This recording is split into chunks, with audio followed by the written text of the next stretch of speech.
Les mitzvot et l'antidépresseur.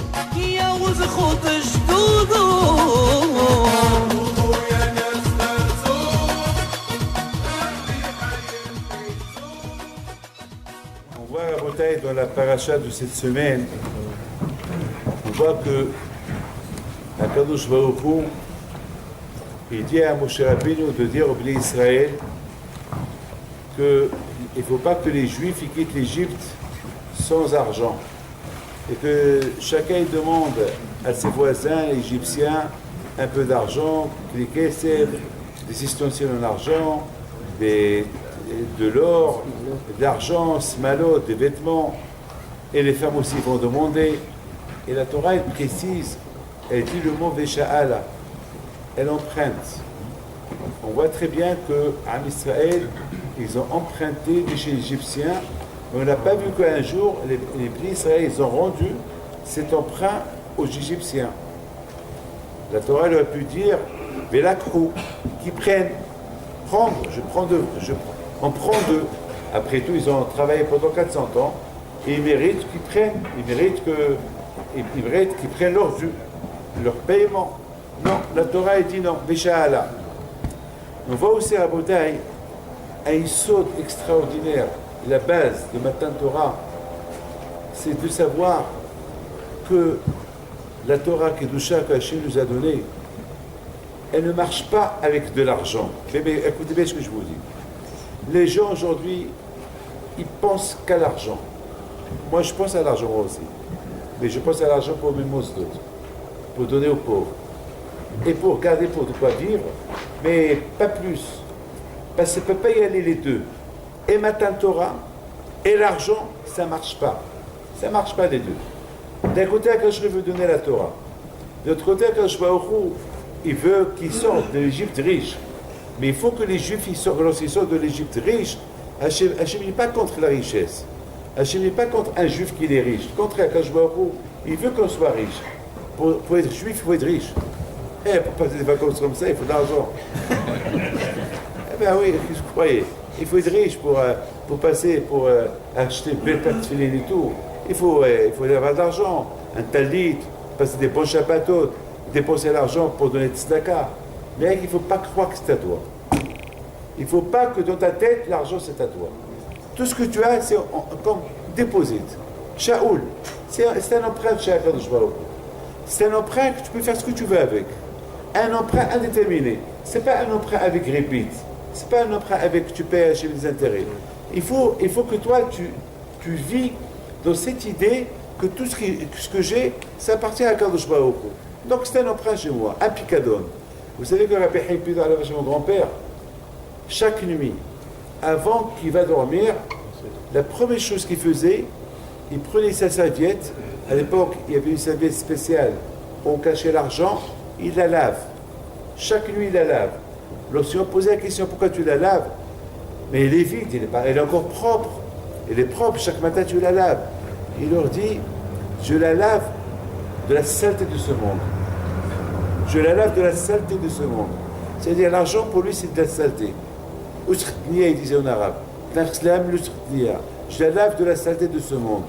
C'est comme ça que dans la Shalom, il voyait dans l'argent. Et pourtant du matin au soir, il les ramasse pour les donner.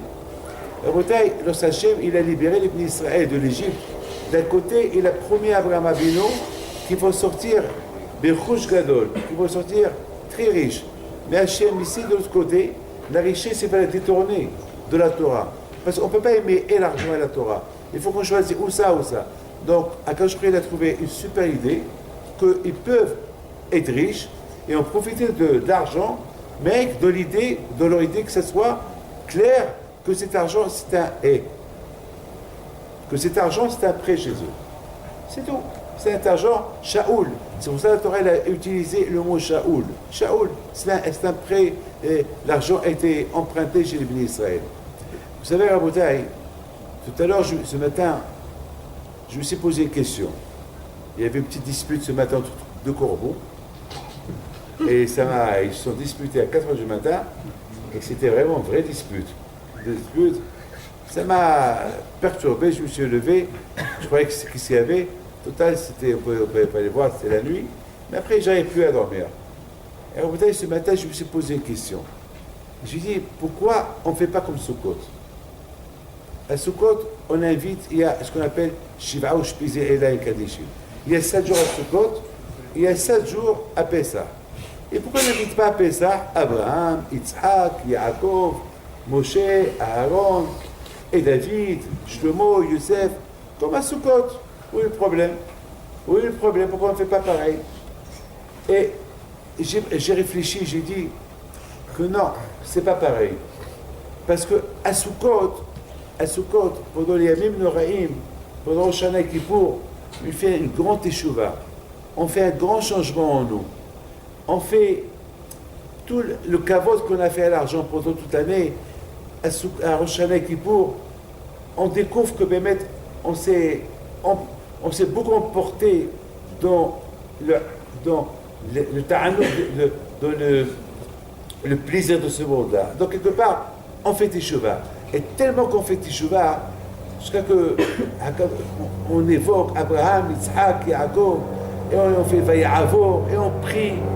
Et en plus, Hachem, ce jour-là, il descend. Donc, il dit à Tania que pendant les Yamim Noraim, c'est les seuls jours que la Kadosh Baruch Hu, il descend voir qu'est-ce qui se passe en bas. C'est les seuls jours.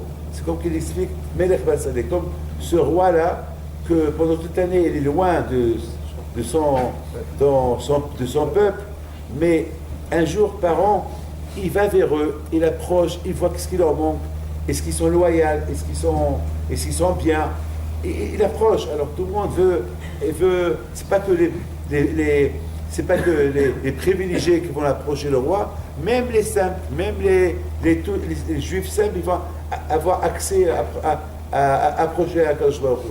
Donc maintenant, on comprend qu'à Sukkot, c'est après qu'on a passé des moments avec Akadosh Baruch Hu, donc Abraham, Yitzhak, Yaakov et Moshe et tous les tzadikim, eh ben, ils vont se faire un plaisir de descendre, nous dire, ben, votre prière a été bien acceptée à Akadosh Baruch Hu. Ils vont venir un peu se réjouir avec nous. Et c'est la raison pourquoi chaque jour, je me rappelle, toujours je répète ça, mon père Alav Shalom, pendant les 7 jours de Sukkot, on avait une chaise verte qui était accrochée dans le mur, et avant qu'il rentre à la soukha, il la regarde. Ah, tu es là. Baruch haba Abraham Avinu. Il disait Baruch haba, voilà ta place. Et chaque jour, le deuxième jour, c'est Yitzhak, Yaakov, avec un grand sourire. Bien sûr, on était jeunes, on ne voyait rien du tout. Mais on a gardé ce souvenir d'Emouna que, même qu'on ne voit pas, ils sont là, comme il y a un avis. On fait la Brit Mila de lire un avis, et on l'invite. Et tout le monde regarde, on a l'Emouna qu'il y est présent. Malheureusement, on ne le voit pas. Donc, à Boutaï, pendant les Yamim Noraim, au chalet Kippour, on a besoin des Avot HaKadoshim, alors à Sukkot, ils viennent nous dire, voilà, on est avec vous. Ben, ils sont contents que la Teshuvah qu'on a fait. Mais Pessah, il ne vient pas. Pourquoi il ne vient pas? Parce qu'à Pessah, ils veulent voir comment on se prépare pour Matan Torah. Là-haut, ils nous surveillent. Ils vont voir comment on se prépare. Parce que tout le but de Matan Torah, de Pessah, c'est la préparation de Matan Torah. C'est préparation, la preuve. On commence à compter le Homer, on compte jour par jour pour Matan Torah. Donc Abraham, Isaac, Yaakov et tous les grands tzadikim, ils voient comment on a fait Pessah.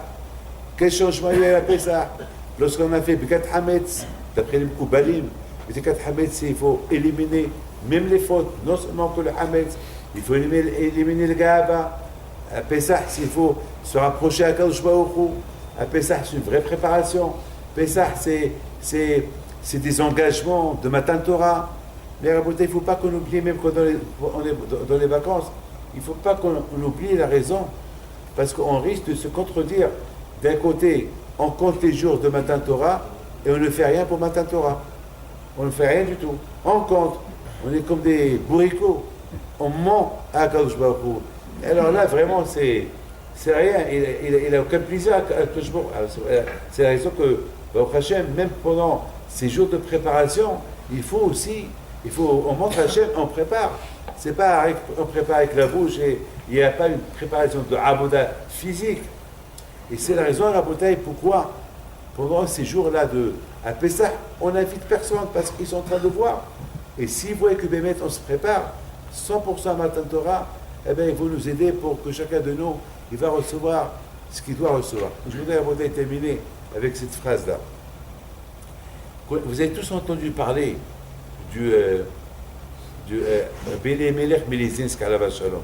C'est un grand tzaddik. C'est un des talmidim de Baal Shem Tov. C'est un mage, un tzaddik. Et une fois, Bélé Melech Melizinsk, ils lui ont posé une question. Ils lui ont dit, dites-nous, si on te demande d'être comme Avraham Avinu, tu acceptes? Il leur a dit, bien sûr que j'accepte.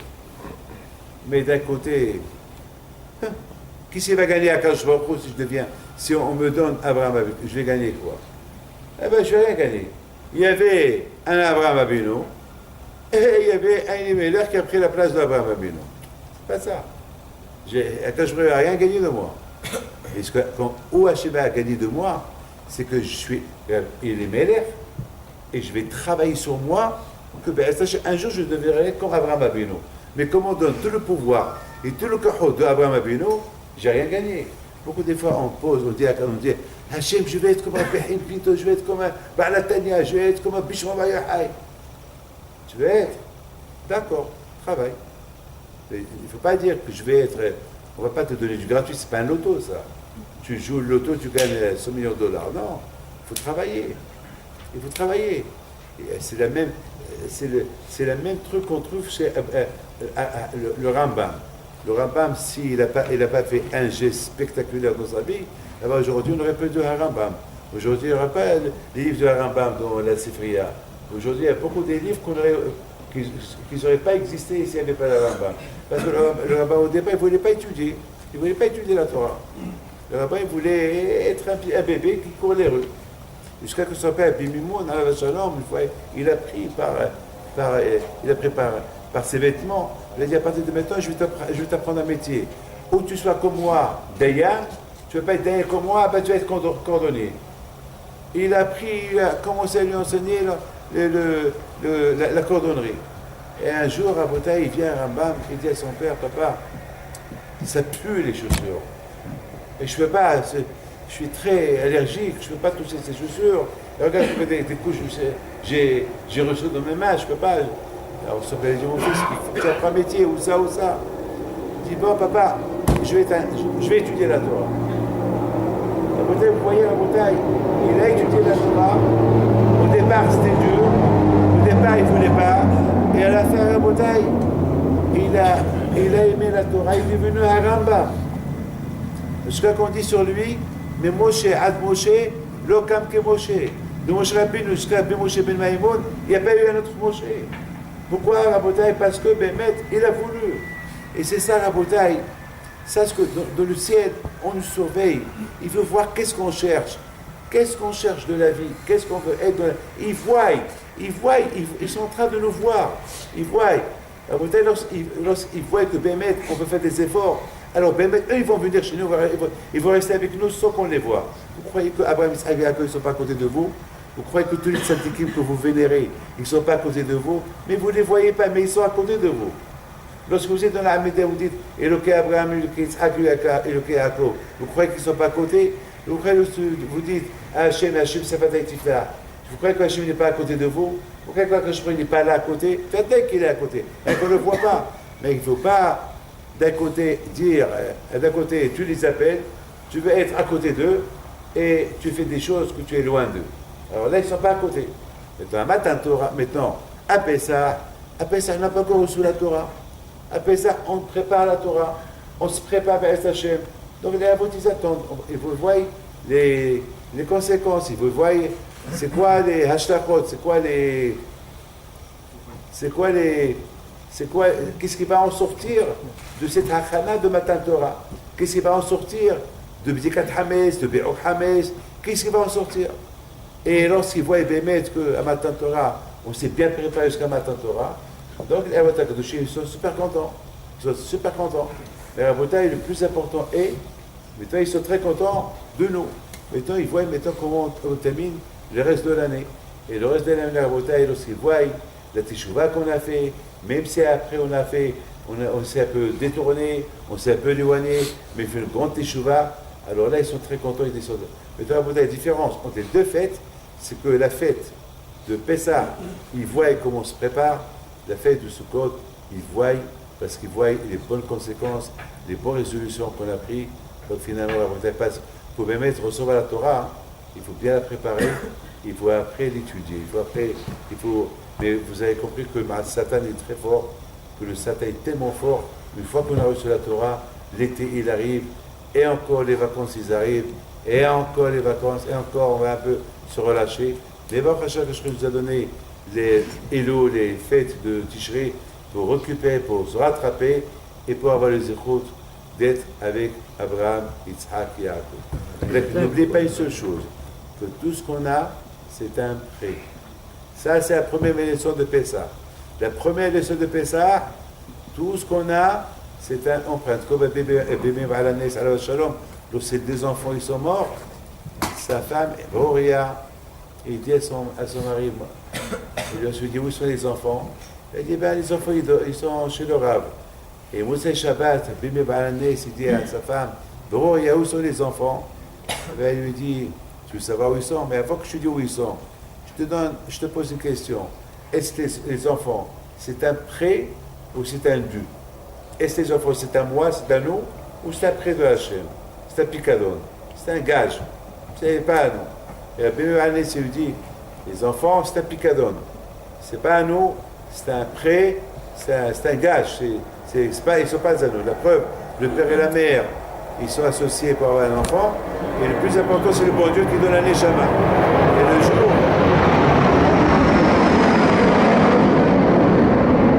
Et le jour que Hachem il veut prendre son Dieu, prend la neshama, et qu'est-ce qui reste? Le corps. Hachem dit aux parents, voilà votre corps, moi j'ai pris mon Dieu. La neshama, c'est le plus important. Alors Boria dit à son mari, maintenant que tu as bien compris la leçon, viens avec moi. Les deux vont monter au haut, et il ouvre la porte, et il dit à son mari, voilà le prêt que le bon Dieu nous a prêté. Hein? C'est quoi ça? C'est nos enfants. Pourquoi je ne me l'ai pas dit? Je n'ai pas voulu gâcher ton Shabbat. Voilà nos enfants. Tu as dit, c'est un prêt? Voilà, Hachem est venu, il a repris son prêt. Donc c'était très important. Même Hannah, son fils Shmuel, elle a appelé Shmuel. Pourquoi elle a appelé Shmuel? Qui met Hachem chez Ethéo. Je l'ai emprunté d'Hachem. C'est ça la base. La base de Pessah, c'est de savoir, on peut tout avoir, on peut être riche, on peut avoir les enfants, mais tout est un prêt de Hachem. Maintenant, je termine. C'est la raison pourquoi on doit enseigner à nos enfants la Torah. Parce que Hachem risque de vous dire, je vous ai donné un prêt, vos enfants. Je vous ai donné un prêt des enfants. Et je vous ai donné des enfants avec une neshama qui ont un potentiel des tzadikim. Et c'est ça ce que vous me rendez. Si on enseigne Gata les Bilcha, si on enseigne nos enfants la Torah, Mitzvot Ma'asim Tovim, après sur 20 ans, on va dire à Hachem, lorsqu'on arrive, voilà, Kadosh Baruch Hu, ce que tu m'as prêté, ils sont en bas, ils sont dans la Torah, etc., etc. Et c'est Hash Shalom. Parce que la première question qu'on pose à l'homme, après qu'il est mort, est-ce que tu as des enfants? C'est la première question qu'on lui pose. Est-ce que tu as des enfants? Alors, s'ils sont des tzadikim, qui suivent le chemin d'Hachem, il va être heureux de le dire, les voilà. Mais sinon, il aura même honte de dire qu'il a laissé des enfants à la main. Alors, Pessah, c'est la fête qu'on a emprunté d'Hachem tout, de tout, mais il faut savoir une chose, tout est un emprunt, tout est à moi, c'est un emprunt à gauche. C'est la base de Pessah. Et si à on considère que tout ce que j'ai, c'est un emprunt, et les enfants, et l'argent, alors c'est une très super belle préparation pour Matan Torah, et bien être Hachem, d'Akash Baruch Hu, et être Hachem à accomplir ces mitzvot d'Akash Baruch Hu. الحب ده بيتبيتو